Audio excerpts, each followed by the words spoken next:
Hey everyone, and welcome back to another World of Warcraft Legion beta video. Today, I will be giving you a full feature overview of the new transmogrification system, including a full look at the UI, a look at how you actually transmog, the entire outfit system, and then the specific way that you acquire different bits of transmog gear. So, first of all, let's just hit Shift P, which will bring up the various different collections. We're going to go over to Appearances. That is indeed where you're going to find this tab. And let's just go over the UI now that it's fully implemented in the alpha. So, first of all, we're able to filter everything.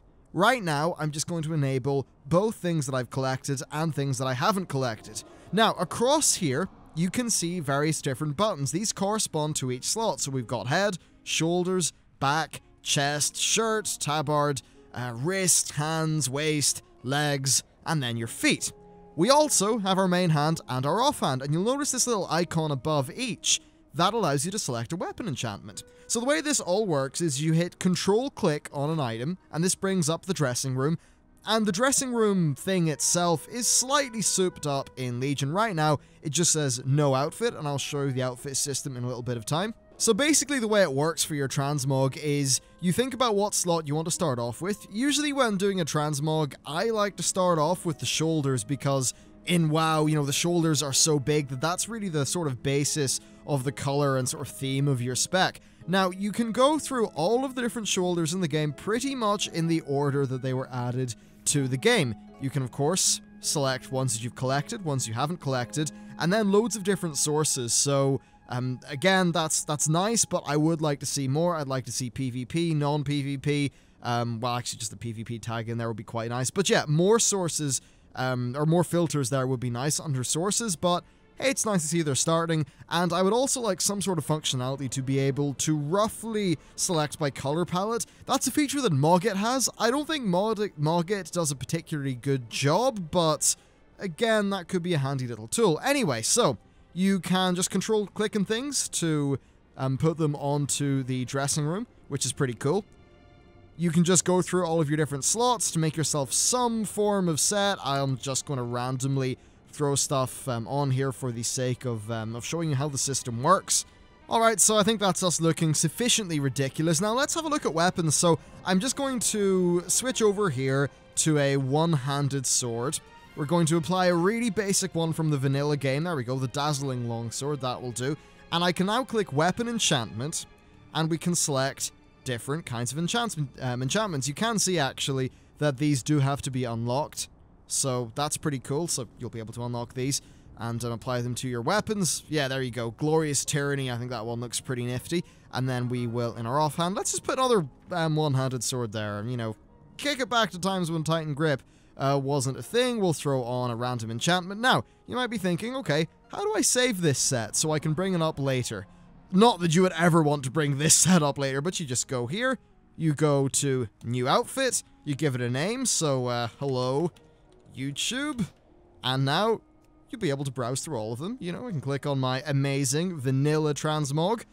Don't worry, I'm not saying that in any seriousness whatsoever. Here's another random one I threw together when I was just tooling around with the system. Now you might be wondering, that's fine.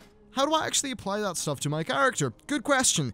Transmog NPCs still do exist, and they still are relevant. When you're out in the field, you'll be using this interface, but it is slightly different on the vendor. So here's the transmog vendor.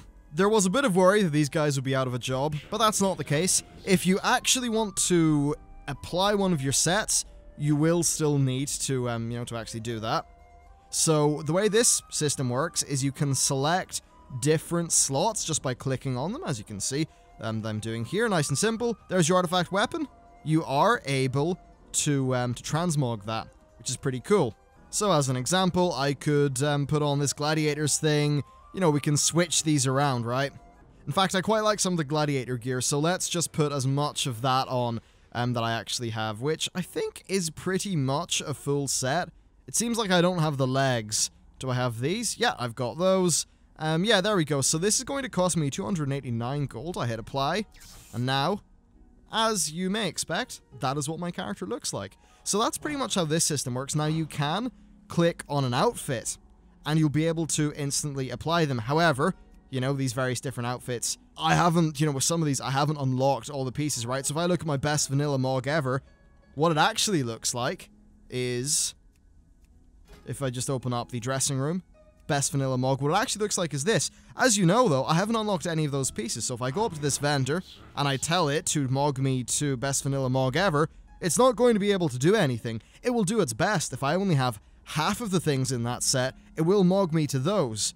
But that's pretty much all that it's able to do. So this is your interface for applying transmogs. This is your interface for finding and organizing your transmogs. I actually like it. I think it's really easy to see loads of options at a glance, which is quite nice. It doesn't have the nifty little 3D thing that Mogget has, but for quickly going through a large amount of pieces and seeing roughly what they're like from a color palette perspective, yep, that's pretty good. I think it's laid out in a way that's really easy to understand, and I like what they've got going on with your main hand, you know, your weapon enhancement, your offhand, and the other enchantment for that. Overall, I think it's a pretty good UI. Hopefully, the functionality that this depends on is something that is open in the API so that mod developers such as the people behind Mogget will be able to use the sort of back-end improvements that this system brings to further enhance their mods. Anyhow, let's actually go and get some gear. So I'm going to head over to ICC and we'll farm up some ICC and I'll show you what it's actually like to acquire new gear through this system.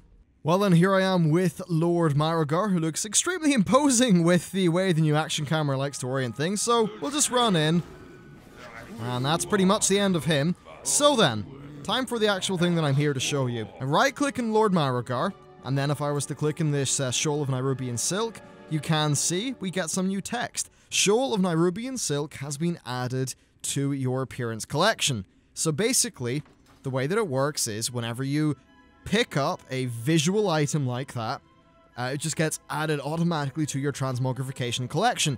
And you just saw there for a second before I moused over it, you get a little bit of text which says new, so that indicates if you do a farm run, all of the new stuff that you actually got, which is a pretty nice feature. What it also means is you can just vendor this stuff. It's already been added to your collection, so the likes of Void Storage, pff, who cares? You can just sell all of your gear, get a little bit of gold out of it. If, as an example, it's a Cataclysm 25 heroic, and yeah, it's a system where you pretty much can't lose the gear that you acquired. So we got some mail stuff and some cloth stuff.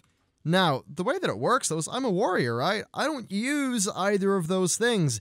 That means they don't get added to my collection. However, if I was here on a hunter, then these hand grips of Frost and Sleet would be added to my collection. So it still doesn't matter what character that you actually go on, and you can't just do a transmog run on one character and, you know, get stuff that will apply to every character that you have. That said, this is account-wide, so my other plate characters will be able to use stuff that I have unlocked on this guy. So if I hop over here and log on to Throwaway Z, the newest rapper on the streets and just a throwaway character I made for this video, and go on to appearances, you can see here are the grips of the Raging Giant. They're here on a fresh character. Why? Because on my warrior in a previous video I went to Firelands, killed a mob, picked these up, so because it's plate, it's available to all of my other plate characters. Well, and that's him dead. We got Trogbane, and we also got a fist weapon, both of which have been added to our appearances. There's the cinematic, so let's head back to the vendor, and yeah, we'll see how that looks, and then wrap the video up. Okay, so here we are. Let's talk to this transmogrifier guy. Actually, no, let's not do that. Let's instead just look through here. So, stuff's marked with the little new icon thing. I think Trogbane, what? It's a one-handed axe? Yeah, there you go. So actually, funny enough, yeah, that axe, it sort of works with the gear that I've got at the minute. Let's just roll with that as our current transmog. A whole bunch of Blizzard artists are about to cry as I remove my artifact weapon from the transmog. So let's just make that a new outfit called Flurp. That will do. So now let's go and apply Flurp by talking to the transmog vendor. Going here, clicking on Flurp. And it does not seem to have saved. That's really odd. Actually, yeah, right now it's not letting me transmog my artifact weapon away. I'm assuming that's just something in the beta, because Blizzard numerous times have said that players will be able to transmog their artifact weapons into another appearance. But there you go, that is an overall look at how this transmog system is working, including some of the limitations and new features. Hope you enjoyed the video. Let me know if you've got any suggestions for the system. Thank you very much for watching, and I will see you next time.